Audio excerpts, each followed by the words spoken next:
जैसा कि आप देख रहे हैं, आज का जो टॉपिक है वो है टॉर्क। टॉर्क क्या होता है? टॉर्क होता है जब किसी भी यूनिफॉर्म जो हम इसको पढ़ रहे हैं, एक समान विद्युत क्षेत्र में रखे वैद्युत पर बल लागू, यानी dipole placed in a uniform electric field. Dipole कहाँ रखा हुआ है? यूनिफॉर्म इलेक्ट्रिक फील्ड में रखा हुआ है। ठीक है, अब ये देखिए, ये जो डायग्राम है ये यूनिफॉर्म इलेक्ट्रिक फील्ड ऐसे हम शो करते हैं, ये यूनिफॉर्म इलेक्ट्रिक फील्ड है। अब ये जो इतनी सारी थ्योरी लिखी रखी है वो मैं आपको इस डायग्राम के थ्रू समझाऊंगी। आप चाहें तो इस वीडियो को पॉज करते इस थ्योरी को आराम से पढ़ लीजिएगा। यहाँ पर आपको टॉर्क की डेफिनेशन भी मिल जाएगी।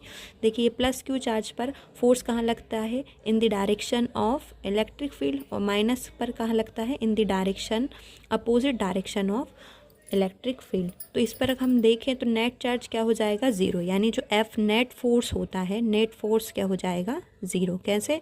क्योंकि ये क्यू ई है, ये भी क्यू ई है, मैग्नीट्यूड वाइज सेम है बट डायरेक्शन वाइज अपोजिट होने के कारण ये एक दूसरे के मैग्नीट्यूड को कैंसिल कर देते हैं, तो नेट फोर्स होती है ज़ीरो। बट अगर हम इन्हें देखें तो ये जो फोर्स ए बी पर लगने वाली फोर्स एक टॉर्क बनाती है ना, टॉर्क बनाती है, क्योंकि ये किसी इलेक्ट्रिक फील्ड से एक एंगल पर रखी हुई है। अब ये दोनों फोर्स एक दूसरे से इक्वल हैं बट डायरेक्शन में अपोजिट हैं, तो इसको क्या करेंगी? जैसे मान लीजिए ये है, अगर यहाँ से मैं इस पर फोर्स लगाऊंगी, यहाँ से इतना फोर्स लगाऊंगी, तो घूम कर ऐसे घूमेगा, घूमने का ट्राई करेगा, तो घूमने की वजह से ये क्या बनाती है? एक टॉर्क बनाती है, जिसको हम बोलते हैं कपल। ये इक्वल है, इसको क्या करेंगी? इस डाइपोल मूवमेंट को इस इलेक्ट्रिक फील्ड की डायरेक्शन में लाने का प्रयास करती हैं, उसी को ही हम बोलते हैं टॉर्क, है ना। यहाँ आप पढ़ सकते हैं, वे एक दूसरे के समांतर तथा विपरीत दिशा में कार्यरत हैं। जो फोर्स हैं वो एक दूसरे के समांतर विपरीत दिशा में कार्यरत होने के कारण ये एक वॉल्यूम का निर्माण करती हैं, जो द्विध्रुव को घुमाकर क्षेत्र ई के समांतर लाने का प्रयास करता है। ठीक है, तो चलिए अब इसका आप फॉर्मूला देख लीजिए कैसे बनता है। टॉर्क होता है एक बल इंटू दोनों बलों के बीच की दूरी। अब मैंने यहाँ पर एक फोर्स ले लिया है Q E into B C, तो B से C परपेंडिकुलर डिस्टेंस लेते हैं हम। अब BC की वैल्यू हमने देखी कैसे निकाली, क्योंकि हम जानते हैं साइन क्या होता है? परपेंडिकुलर अपॉन हाइपोटेनियस, और हाइपोटेनियस की वैल्यू दे रखी थी आपको 2L।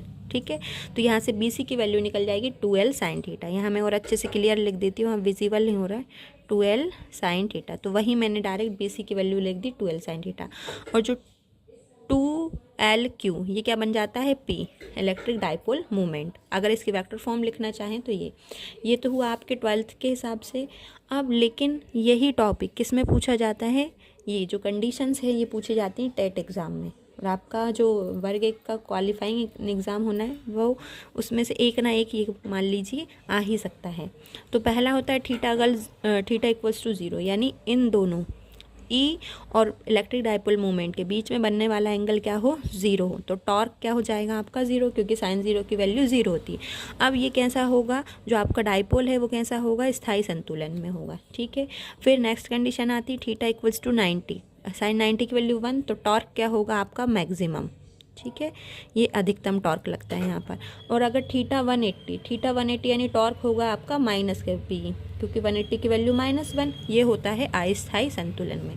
अब इसको मैं डायग्राम के थ्रू समझा देती हूँ। जैसे मान लीजिए ये आपका डाइपोल है और ये इलेक्ट्रिक फील्ड है। ठीक है, अब अगर ये डाइपोल ऐसा हो जाए, इन दोनों के बीच में 90 डिग्री का एंगल बन जाए, तो ये क्या होगा आपका? मैक्सिमम। अब यही डाइपोल मूवमेंट की डायरेक्शन हो जाए, यही इलेक्ट्रिक फील्ड की डायरेक्शन हो, थीटा हो जाएगा 0, और अब 180 के लिए दोनों ऐसे हो जाएंगे। आई होप आपको समझ में आया होगा। अगर आपको मेरा वीडियो पसंद आता है तो मेरे वीडियो को लाइक और चैनल को सब्सक्राइब कीजिए।